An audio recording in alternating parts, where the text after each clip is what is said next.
तू ही रे माझा मित्र या मालिकेच्या पुढील काही येणाऱ्या भागांचे लेटेस्ट त्याचबरोबर इंटरेस्टिंग अपडेट आपण आपल्या आजच्या या व्हिडिओमध्ये जाणून घेणार आहोत।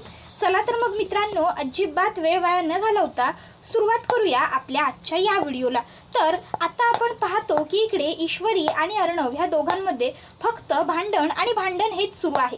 तर आता आकाशला मात्र हळूहळू नम्रतामध्ये खूपच जास्त इंटरेस्ट यायला लागला आहे आणि आता नम्रताला सुद्धा आकाश बरोबरची मैत्री हळूहळू आवडायला लागली। पण आता नम्रता ही आकाशला थेट काही भेटायला स्वतःहून येत नाही आणि ती आकाशने जरी भेटायचं म्हटलं तरी टाळते।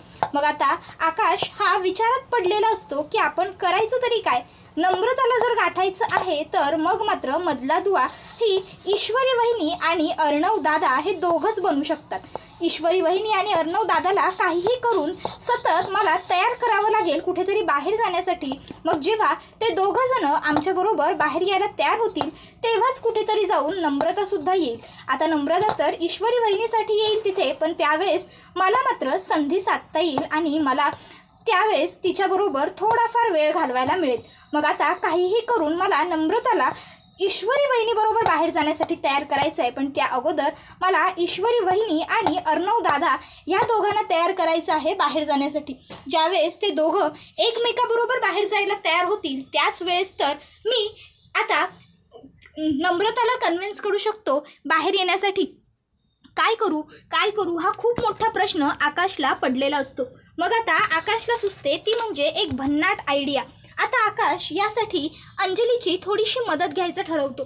तो अंजलीकडे येतो आणि अंजलीला आता सुचवतो की ताई, मला काय वाटतं ईश्वरी वहिनीने आणि दादाने ना कुठेतरी फिरून यायला हवं। म्हणजे घरात सध्या वातावरण हे खूपच जास्त हेक्टिक आहे। जर ते दोघं जण कुठे बाहेरून थोडंफार फिरून आले तर त्या दोघांनाही जरासा फ्रीडम मिळेल आणि जर त्यांना फ्रीडम मिळाला तर त्यांना सुद्धा थोडं बरं वाटेल। तुला काय वाटतं? त्यावर आता अंजलीला सुद्धा ही आयडिया पटते। अंजली आकाशला म्हणते की गुड आयडिया, आपण एक काम करू, आपण ईश्वरीला आणि अर्णवला कुठेतरी बाहेर पाठवून देऊ। त्यावर लगेच आकाश विचार करतो की नाही, जर ते दोघंच जण गेले तर मग मला मात्र जाता येणार नाही नम्रताला भेटण्यासाठी। मग तो लगेच म्हणतो, अगं ताई, माझ्या सुद्धा मनात आधी हाच विचार आला होता की आपण ईश्वरी वहिनी आणि अर्णव दादा ह्या दोघांनाच फक्त बाहेर पाठवायचं, पण तू विसरतेस का सध्या ते दोघं एका खोलीत राहायला तयार नाही आहेत। मग ते दोघं फिरायला काय म्हणून जातील? मग आता लगेचच ती म्हणते मग काय करायचं? त्यावर आकाश म्हणतो, अगं नम्रता ईश्वरी वहिनीची बहीण, आपण तिचा आधार घेऊ शकतो ना, आपण तिला बोलूया। मग ती तिच्या बहिणीबरोबर म्हणजेच ईश्वरी वहिनीबरोबर बोलेल, मग ईश्वरी वहिनीला नम्रता तयार करेल ना। आता ही आयडिया अंजलीला पटते। आता अंजलीला आकाशच्या मनात नेमकं काय सुरू आहे याचा अजिबातच ठाव ठिकाणा लागलेला नसतो, त्यामुळे ती म्हणते की ठीक आहे, पण मग आता हे सर्व चिंटूला समजवावं लागेल, चिंटूशी कोण बोलेल? त्यावर आकाश म्हणतो, तू काही काळजीच करू नको ताई, मी आहे ना, मी बोलतो दादाशी, आणि जर त्याने माझं नाहीच ऐकलं तर मग तू बोल, त्याच्याशी बोलशील ना तू? त्याबरोबर लगेचच आता ती सांगते की हो मी बोलेनच, पण मला खात्री आहे तो तुझं नक्की ऐकेल, कारण चिंटूला सुद्धा ईश्वरी बरोबर वेळ घालवायला मिळेल की त्या भाण्याने त्याला सुद्धा जरा बरं वाटेल। त्यावर आकाश म्हणतो, ठीक आहे मग ताई, मी जातो आणि थेट दादाशीच बोलून घेतो पहिलं। त्याबरोबर लगेचच ती म्हणते, हो बोलून घे त्याच्याशी आणि मला सांग। मग आता आकाश अर्णवला सांगतो, दादा तू आणि ईश्वरी वहिनी कुठेतरी फिरून या छान। अर्णव म्हणत असतो, तुला कळतं का रे तू काय बोलतोस ते? इथे ती माझ्याबरोबर एक रूम शेअर करायला तयार नाही, तुला काय वाटतं ती माझ्याबरोबर फिरायला यायला तयार होईल का? हे बघ, आम्ही फिरायला वगैरे कुठेही जाऊ शकत नाही, उगाचच्या उगाच तू नको ते बोलू नकोस, फिरायला वगैरे काही कोणी जाणार नाही आहे। आधीच एकतर ती चिडली आहे, त्यात हे काहीतरी तिच्यासमोर आणखीन बोललं ना तर ती आणखीन जास्त चिडेल माझ्यावर, कळतंय का तुला? त्यावर आकाश आता मनात विचार करतो, अरे यार हा दादा तर तयार नाही होत आहे, जर दादाच तयार नाही झाला तर मग मी वहिनीला आणि नम्रताला कसं तयार करू? काहीही करून दादाला पहिलं तयार करावं लागेल। जेव्हा दादा तयार होईल तेव्हाच मी फक्त नम्रताला तयार करू शकतो। काहीही करून दादाला मनवायला हवंच। आता अर्णव विचारतो, आकाश कशा विचारात मग्न झालास? त्याबरोबर आकाश म्हणत असतो, दादा अरे असं काय करतोयस? बघ ना ईश्वरी वहिनी सध्या किती डिस्टर्ब आहे, घरातले सगळे तिच्याशी किती वाईट वागतात, तिला घालून पाडून सतत बोलत असतात।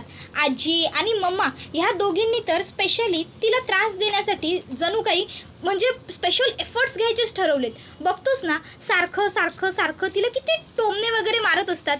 बिचारी ईश्वरी वहिनी, अरे तिच्या घरी ती सगळ्यात लहान आहे, त्यामुळे ती अगदी आनंदात लहानाची मोठी झाली रे. आणि आपल्या घरी जेव्हापासून आली आहे तेव्हापासून फक्त आणि फक्त टॉन्ट टोमणे, तुझ्यामुळे होतंय, तुझ्यामुळे घडतंय, एवढंच ऐकते. आता त्या दिवशी बघितलंस ना, आजीची तब्येत आपल्या अचानक खराब झाली. आजीने रात्री गोळी घेतली नाही म्हणून, पण शेवटी दोष मात्र सगळ्यांनी ईश्वरी वहिनीला द्या.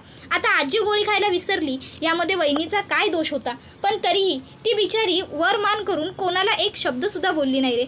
आता अर्णवला पटत असतं सगळं, पण त्याला हेही माहिती असतं की ईश्वरी त्याच्याबरोबर कुठेच जाणार नाही. आकाशला अर्णव सांगत असतो की हे बघ, ती माझ्याबरोबर कुठेच नाही येणार, तिला मी घेऊन जाऊ कसं? त्याबरोबर मग आकाश म्हणतो, अरे माझ्याकडे उत्तम आयडिया आहे ना. त्यावर अर्णव विचारतो काय? त्यावर तो सांगतो, नम्रता. गेल्या वेळेस सुद्धा बघितलंस ना, मॉलमध्ये जायचं होतं, त्यावेळेस आपण सांगितलं असतं तर वहिनी नाही म्हणाली असती, पण नम्रताने सांगितल्यावर हो म्हणाली की नाही. आमचाच तर प्लॅन होता. आता आकाशच्या तोंडातून पटकन आमचाच तर प्लॅन होता हा जो शब्द गेलेला असतो त्याच्यावर अर्णव विचारतो, परत बोल. तसा आकाश म्हणतो, दादा आमचाच तर प्लॅन होता ना, की म्हणजे तुम्ही दोघांनी एकत्र यावं असा आमचा प्लॅन होता, पण मी खरंच काही केलं नाही. खरंच शपथ दादा, शपथ, माझी शपथ. त्यावर अर्णव म्हणतो, याच्यावरूनच कळतंय आकाश तू किती खरं बोलतोयस ते. तू जे केलंस ते चांगलं होतं, पण तू जे केलंस ते रिस्की होतं. जर मिस इंदौरने कुठेतरी तुझी ही चोरी पकडली असती ना, तर तुला तर ती काही बोलली नसती, तुला तर तिने सोडून दिलं असतं, पण माझी मात्र तिने काशी केली असती. तू उगाच नको त्या करामती करत जाऊ नकोस हा. आणि मला कळतंय ना, मला आणि मिस इंदौरला एकत्र आणण्यासाठी हे एवढे सगळे एफर्ट्स का घेतले जात आहेत, ते प्रत्येक ठिकाणी नम्रताची गरज का पडते ते तुला काय वाटतं? मला कळत नाही आहे का? त्यावर आकाश आता 2 मिनटं गप्प बसतो आणि म्हणायला लागतो, दादा तू ना उगाच काहीतरी बोलतोय सा. मी इथे तुझा एवढा विचार करतोय, तुझा संसार सुखाचा व्हावा, तुझं आणि वहिनीचं सगळं स्टेबलाइज व्हावं म्हणून इतका प्रयत्न करतोय, एवढा स्वतःच्या बुद्धीला लोड देतोय, आणि तू मात्र माझ्यावरती डाऊट घेतोयस. नॉट फेअर दादा, नॉट फेअर. आज तूने तेरे छोटे भाई का दिल दुखा दिया. आजपर्यंत मी सर्वात जास्त विचार तुझा केलाय, सर्वात वेळी मी तुझ्या पाठीशी उभा राहिलोय दादा, आणि आजही फक्त मी तुझा विचार करतो. ईश्वरी वहिनी आणि तू एकत्र यावं ह्यासाठी बोलतोय मी, की आपण 4 जण फिरायला जाऊया. आपण 4 जण फिरायला गेलो की तुम्हाला तुमचा वेळ मिळेल. तुम्हाला तुमचा वेळ मिळाला की तुम्ही 2 जण एकमेकाबरोबर बोलू शकाल. तुम्ही एकमेकाबरोबर डिस्कशन केलं की मग तुम्हाला सगळी क्लिअरिटी मिळेल. अर्णव म्हणतो, आकाश काय आहे ना, for your kind information, me business management केलं, ते पण इथून नाही आहे, US वरून. तुला तुझ्या जन्माच्या आधीपासून मी ओळखतो, कारण जेव्हा तुझा जन्म झाला तेव्हा मी मोठा होतो, त्यामुळे मी तुझा मोठा भाऊ आहे. तुझी नस मला माहिती. वल्लरी मामीजवळ तू उभं राहून खोटं बोललास ना, तर ती गेस नाही करू शकत तू खोटं बोलतोयस. पण तू माझ्यासमोर किंवा अंजलीताईसमोर उभं राहून खोटं बोललास ना, तर तुझा चेहरा बघून आम्ही सांगू शकतो तू खरं बोलतोयस का खोटं बोलतोयस. त्यामुळे माझ्याशी खोटं बोलायचं नाही. आणि अर्णव आकाशचा कान पकडतो. त्याबरोबर आकाश म्हणतो, अरे पण मिळेल ना तुम्हाला पण वेळ. त्याबरोबर अर्णव म्हणतो, आम्हाला पण मिळेल, पण तुला पण मिळेल ना. नम्रताच्या बद्दल तुझ्या मनात जे काही आहे की नाही आकाश, ते सगळं मला व्यवस्थित माहीत आहे. तुला काय वाटतं मला कळत नाही आहे? त्याबरोबर आकाश म्हणतो, दादा तूच तर म्हणतोस ना की तू कधी प्रेम केलं नाहीस म्हणून. त्यावर अर्णव म्हणतो, अरे केलं नसलं तरी बघितलंय की. त्याबरोबर आकाश म्हणतो, म्हणजे दादा ते ॲक्च्युली. अर्णव म्हणतो, कळल्या, तुझ्या भावना पोहोचल्या, नम्रताशी बोल, बघ नम्रता काय म्हणते ते. मग आता आकाश नम्रताला फोन वगैरे करण्याची झंझटमारी मगजमारी अजिबात ठेवत नाही. आकाश थेट आता नम्रताला भेटण्यासाठी तिच्या घरी आलेलो असतो. आता नम्रता ही बाहेर गॅलरीतच बसलेली असते. ती आकाशला असं समोर बघून जरा घाबरतेच. ती विचारते, काय झालं आकाश सर, सर्व ठीक आहे ना, आमची इशू व्यवस्थित आहे ना, आमच्या इशूने काही चूक केली का, म्हणजे तुम्ही कधी असे अचानक. त्याबरोबर आकाश म्हणतो, होल्ड ऑन नम्रता, अगं किती प्रश्न विचारशील एकदम. म्हणजे आमची अंजलीताई असं म्हणते, दारात आलेल्या माणसाला पहिलं घरात यायला म्हणावं. त्याबरोबर लगेचच ती म्हणते, सॉरी, या तुम्ही प्लीज आतमध्ये या. मग तो आतमध्ये येतो. नम्रता विचारायला लागते, सांगा ना आकाश सर, इशू ठीक आहे ना, इशूकडून काही चुकलं का. त्याबरोबर आकाश म्हणतो, आणि आमची आजी असं म्हणते, दारात आलेल्या माणसाला पहिलं पाणी द्यावं.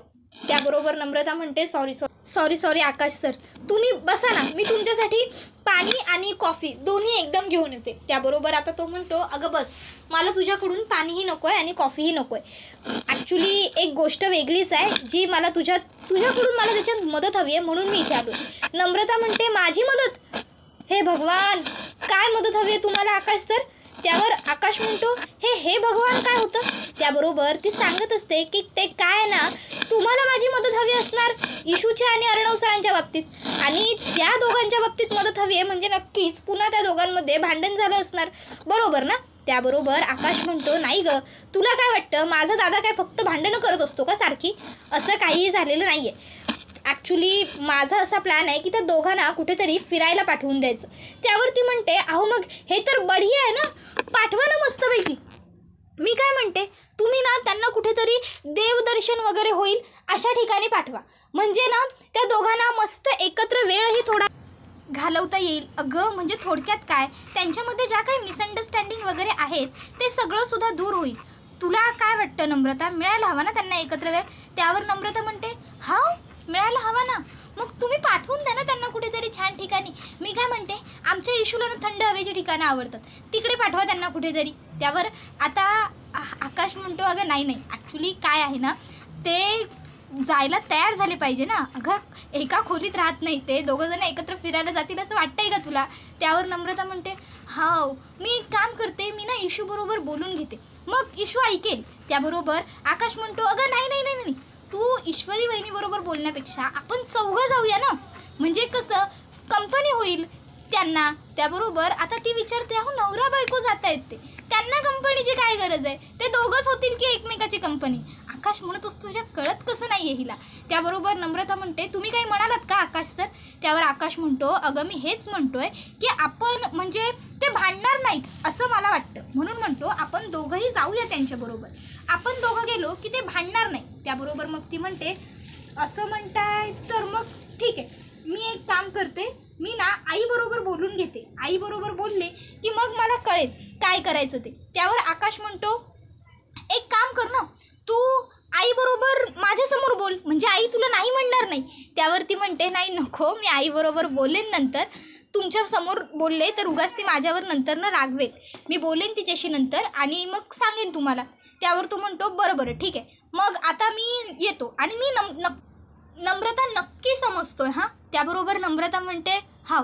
त्याच्यानंतर आकाश तिकडनं निघतो, तर आता आईसुद्धा नम्रताला जायला होकार देते. नम्रता ही गोष्ट आकाशला कॉल करून सांगते, तर आकाश हा तिला सांगत असतो की आपल्याला आजच जायचं आहे. त्यावर आता नम्रता म्हणते आज? त्यावर आकाश सांगतो हो, हवं तर मी येतो ना तुला घ्यायला. त्याबरोबर नम्रता म्हणते नाही नको, मी येईन स्वतःहून. आणि मग आता नम्रता ही पोहोचलेली असते. नम्रताला बघून आकाशला खूपच जास्त आनंद झालेला असतो.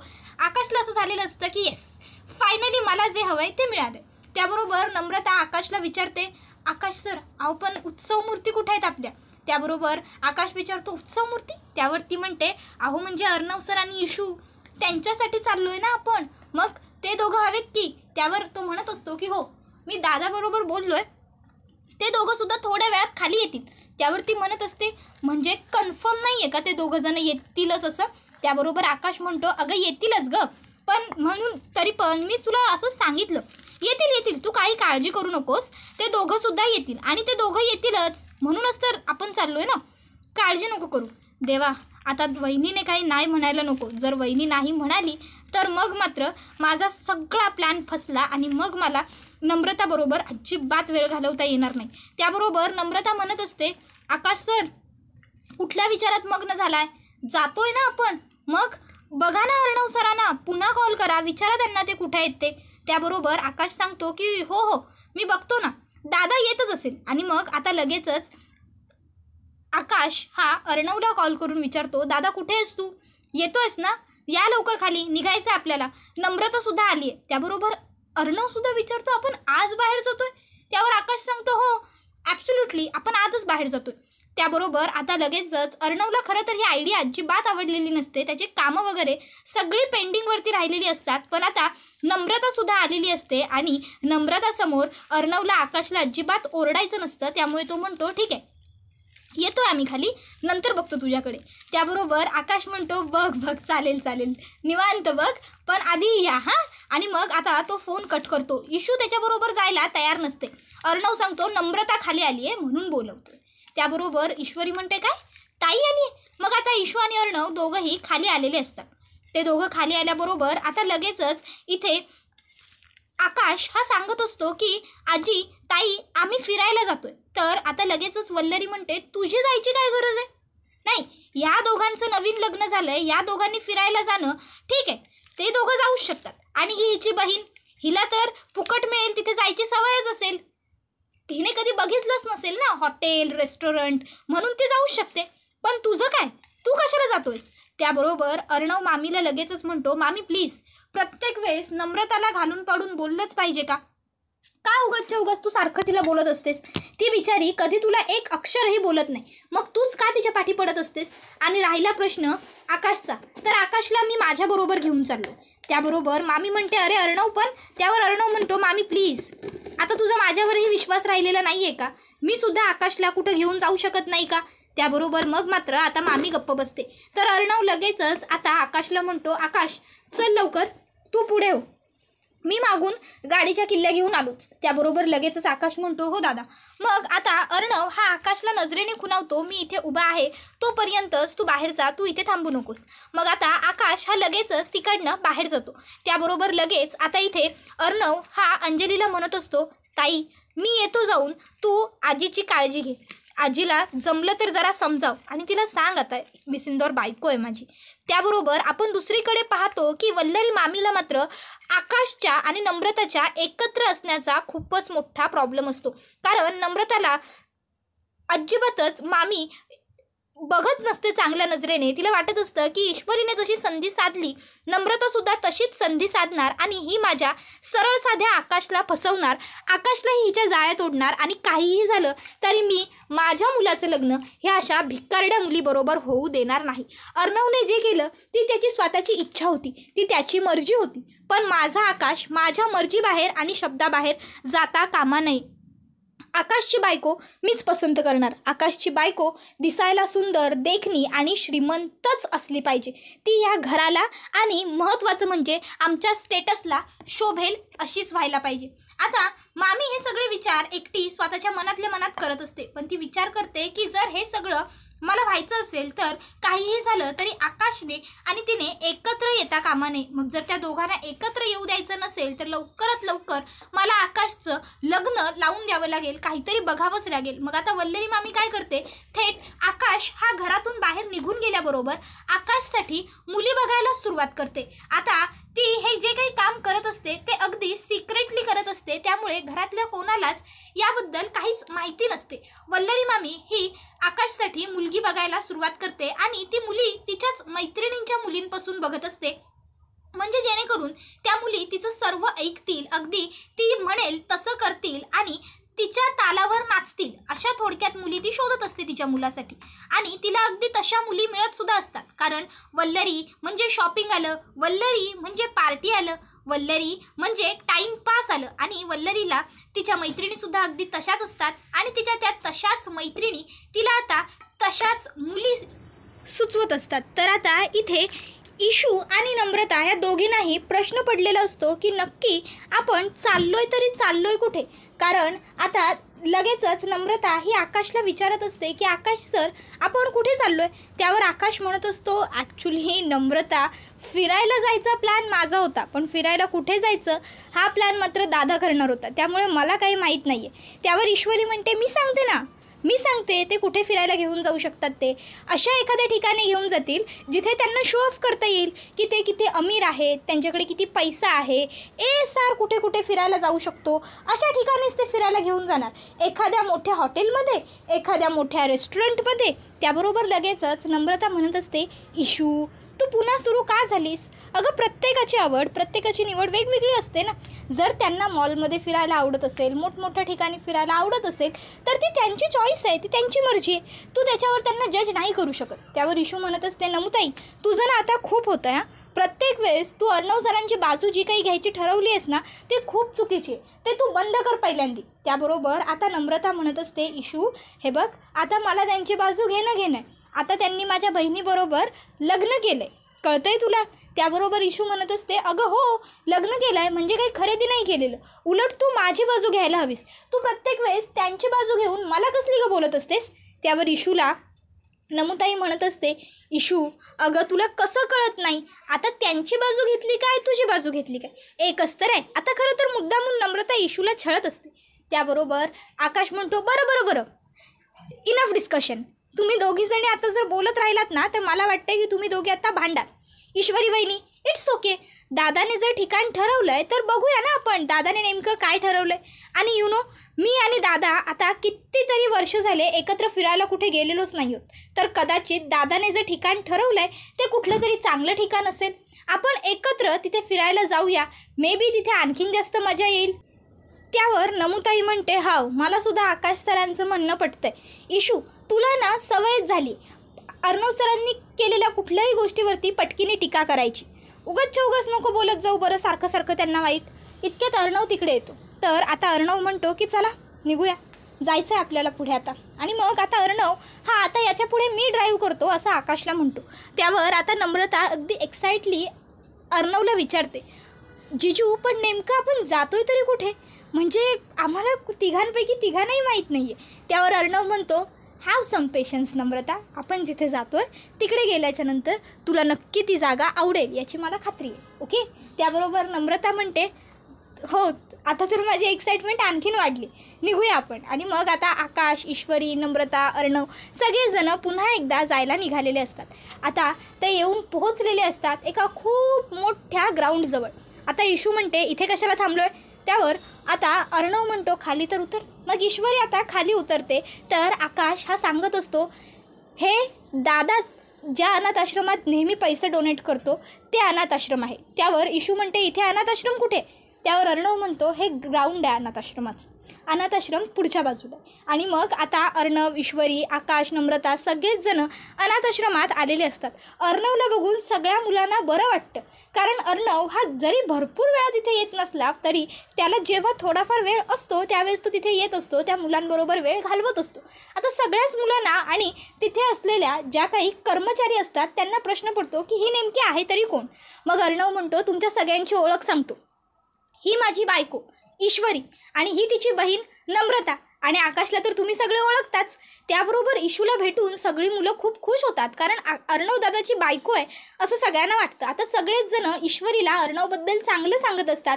अर्णव नेहमी त्यांच्यासाठी नवीन वस्तू का पाठवत असतो वगैरे मुलं म्हणत असतात. तर आता हे सगळं बघून नम्रता खूप इम्प्रेस होते अर्णववरती. अर्णव किती हेल्पफुल नेचरचा माणूस आहे हे आता नम्रता बोलत असते. त्यावर आकाश म्हणतो, मी सुद्धा मदत करतो, म्हणजे मी सुद्धा येत असतो इकडे. ॲक्च्युली दादा जितक्या वेळा इथे येत नाही ना तितक्या वेळा मी व्हिजिट करतो, म्हणजे दादा चेक वगैरे माझ्याकडेच देतो ना, मग इथे येऊन तो डिपॉझिट सबमिट मीच करतो. मग इथे मुलांना काही अडचण नाही आहे ना, सर्व काही फाईन आहे ना, शिक्षण वगैरे व्यवस्थित आहे ना, ते सगळं मीच बघत असतो. त्यावर नम्रता म्हणते, हो का, नाही मग तुम्ही सुद्धा खूप चांगलं काम करता बरं. आता नम्रताला हसू येतं. लहान मुलं कशी आपलं क्रेडिट जर दुसऱ्याला कोणी देत असेल की लगेच म्हणतात, नाही हे मी केलं, तसं अगदी आकाशचं झालेलं असतं. आणि दुसरीकडे आता इशूला मात्र प्रश्न पडलेला असतो, नक्की कोणते अर्णव सर खरे, जे माझ्याबरोबर चांगलं वागत नाही ते, बळजबरीने माझ्याशी लग्न करतात ते, की ह्या अनाथ आश्रमात येऊन ह्या मुलांसाठी एवढे एफर्ट्स घेतात ते. त्याबरोबर हा व्हिडिओ इथेच संपतो. व्हिडिओ आवडला तर व्हिडिओला लाईक करा, चॅनलवर नवीन असाल तर चॅनलला सबस्क्राईब करा आणि बेल आयकॉन आठवणीने प्रेस करा, जेणेकरून तुम्हाला पुढच्या प्रत्येक व्हिडिओचं नोटिफिकेशन मिळत जाईल. धन्यवाद.